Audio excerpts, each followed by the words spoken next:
1976 সাল, দো আনজানে ছবির শুটিং। অমিতাভ ও রেখা পরস্পরের অনেকটাই কাছে চলে এসেছিলেন এই ছবিটির শুটিংয়ের সময়। দুজন দুজনকে ভীষণ ভালোবেসে ফেলেছিলেন,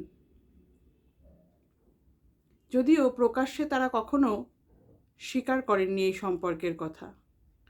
তবু সবাই জানেন এই জুটির রসায়নের কথা। এরপর বহু জল গড়িয়ে যায়।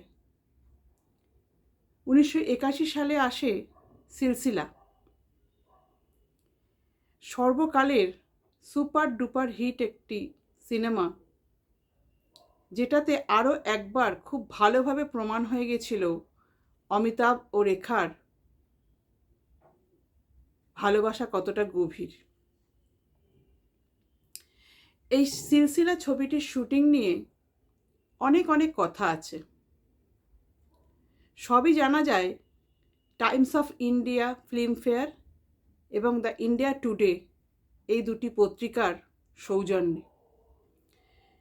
এই সিনেমাটির শুটিংয়ের সময় এমন কিছু ঘটনা ঘটেছিল যেগুলো আমাদের স্বাভাবিক জীবনের মতো নয়। হল্যান্ডে এই ছবিটির শুটিং হয়েছিল। সেখানে শুটিং চলাকালীন ক্যামেরার পেছনে অনেকেই অনেক অদৃশ্য শক্তির উপস্থিতি অনুভব করেছিলেন। কিছু অনেক সময় কোনো ব্যক্তির উপস্থিতি অনুভব করেছেন, অনেক সময় কোনো শক্তির উপস্থিতি অনুভব করেছেন, এবং পুরো শুটিং স্পটটা জুড়েই এই অতিপ্রাকৃত এক শক্তির উপস্থিতি শুটিংয়ের সবাই অনুভব করেছিলেন। যে কদিন শুটিং চলেছিল, পুরো শুটিংয়ের সময়টা জুড়েই কিন্তু এই অদৃশ্য শক্তির উপস্থিতি সবাইকে নাড়িয়ে দিয়েছিল। এমনও হয়েছে এই শক্তির প্রভাবে কখনো কখনো ক্যামেরা বন্ধ করে দিতে হয়েছে। আবার কিছুক্ষণ পরে সব যখন ঠিকঠাক হয়ে যেত, তখন আবার ক্যামেরা চালু করে শুটিং করা হতো। এ তো গেল শুটিং স্পটের কথা।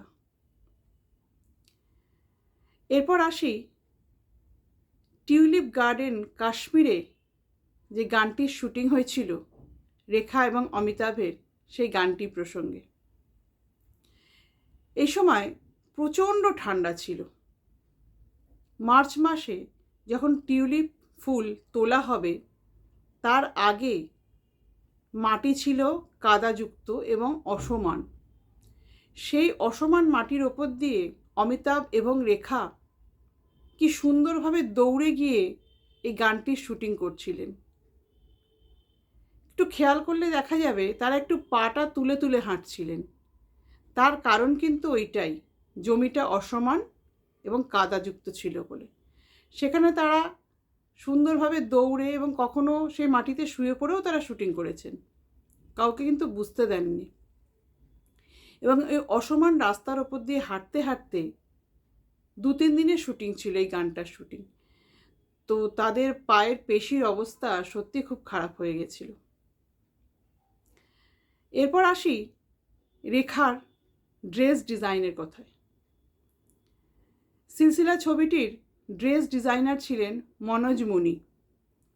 তিনি রেখার ড্রেসটা, প্রত্যেকটা ড্রেস এমনভাবে তিনি ডিজাইন করেছিলেন যে ছবির আন্ডারটোনের সাথে সেটা যেন খুব সুন্দরভাবে মিশে যায়।